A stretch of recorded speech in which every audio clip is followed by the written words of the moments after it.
permohonan dan penutup. Majelis hakim yang kami muliakan, penuntut umum yang kami hormati, serta sidang yang kami muliakan. Bahwa baik penuntut umum dan penasehat hukum selama proses persidangan telah menyampaikan pandangan dan analisis yuridis berdasarkan fakta-fakta yang terungkap dalam persidangan. Maka kini tibalah waktu majelis hakim yang mulia untuk memberikan putusan yang seadil-adilnya bagi perkara ini.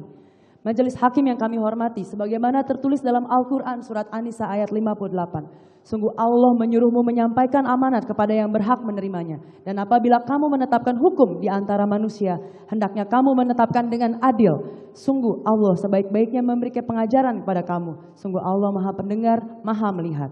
Berdasarkan iman dan percayaan kami percaya bahwa majelis hakim perkara Akuo dalam mempertimbangkan perbuatan yang dilakukan oleh terdakwa Arif Rahman Arifin akan memberikan putusan yang seadil-adilnya. Majelis hakim yang kami muliakan, perlu kami sampaikan proses pidana yang saat ini dijalani oleh terdakwa Arif Rahman Arifin sangat berat untuk dilalui oleh pihak keluarga.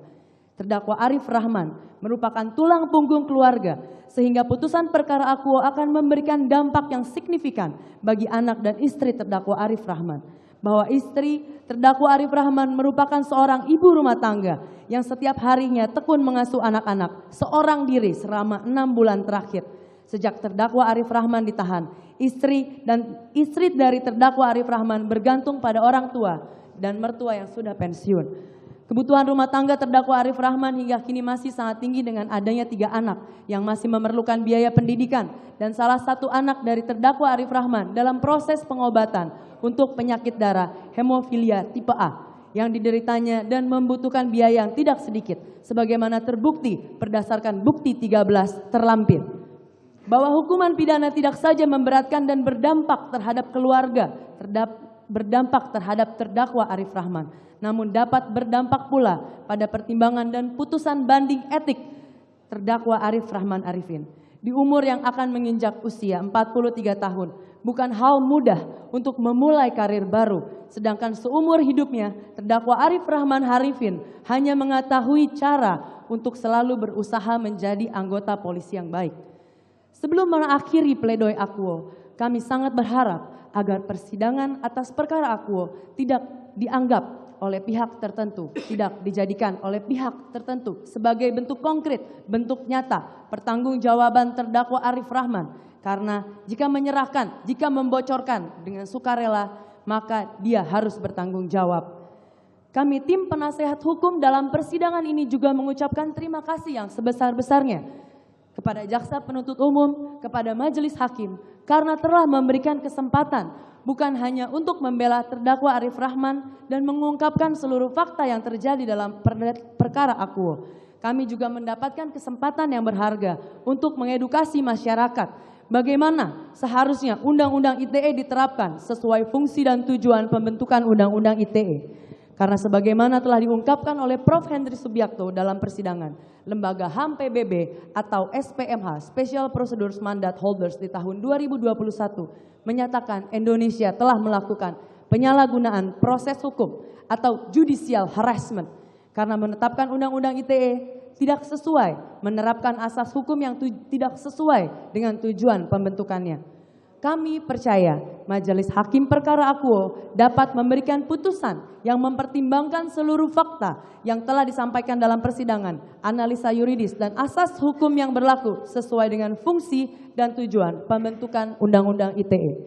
Sebagai akhir dari pledoi Akuo, maka kami selaku penasehat hukum terdakwa Arif Rahman Arifin dengan segala hormat dan kerendahan hati memohon kepada majelis hakim perkara Akuo untuk memutuskan dengan amar sebagai berikut.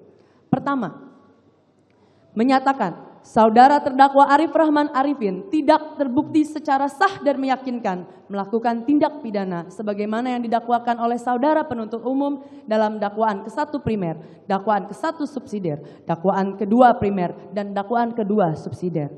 2. Melepaskan terdakwa Arif Rahman Arifin dari segala tuntutan karena persidangan Akuo seharusnya menerapkan asas Unavia Principle. Karena segenap tindakan terdakwa Arif Rahman Arifin telah diuji secara administratif. Ketiga, melepaskan terdakwa Arif Rahman Arifin dari segala tuntutan karena peradilan atas nama terdakwa Arif Rahman Arifin tidak sah, mengingat tidak adanya izin atasan yang berhak menghukum atau ankum saat berita acara pemeriksaan dalam perkara Akuo dilakukan. Keempat, melepaskan terdakwa Arif Rahman Arifin dari segala tuntutan karena adanya daya paksa atau overmah dalam diri terdakwa. Kelima, melepaskan terdakwa Arif Rahman Arifin dari segala tuntutan karena tindakan yang dilakukan oleh terdakwa Arif Rahman Arifin merupakan perintah jabatan, tindakan yang dilaksanakan dengan itikat baik, sebagaimana diatur sebagai alasan penghapus pidana dalam pasal 51 ayat 2 KUHP. 6. Membebaskan terdakwa Arif Rahman Arifin dari tahanan. 7. Memulihkan nama baik dan harkat martabat terdakwa Arif Rahman Arifin. 8. Memulihkan hak-hak terdakwa Arif Rahman Arifin. 9. Membebankan biaya perkara kepada negara. Untuk itu, bila mana majelis hakim berpendapat lain, maka kami mohon putusan yang seadil-adilnya, ex aequo et bono, kepada majelis hakim yang terhormat dengan mempertimbangkan hal-hal yang meringankan diri terdakwa, memutus sebagai berikut. Pertama, terdakwa belum pernah dihukum. 2. Selama proses persidangan, terdakwa bersikap sopan, jujur, dan telah kooperatif dalam mengikuti jalannya proses persidangan dengan baik. 3. Terdakwa merupakan tulang punggung keluarga. 4. Terdakwa telah menyesali seluruh perbuatannya. 5. Terdakwa telah banyak berjasa kepada bangsa dan negara Indonesia. 6. Segenap proses persidangan memperoleh manfaat dan keuntungan dari adanya perbuatan terdakwa Arif Rahman Arifin karena telah membuat terang dan membuktikan persidangan almarhum Brigadir Joshua. Demikian pledoi akuo kami sampaikan, mendahului perhatian dan kebijaksanaan majelis hakim yang kami muliakan. Kami ucapkan terima kasih. Jakarta, 3 Februari 2023. Hormat kami, tim penasehat hukum terdakwa Arif Rahman Arifin. Terima kasih.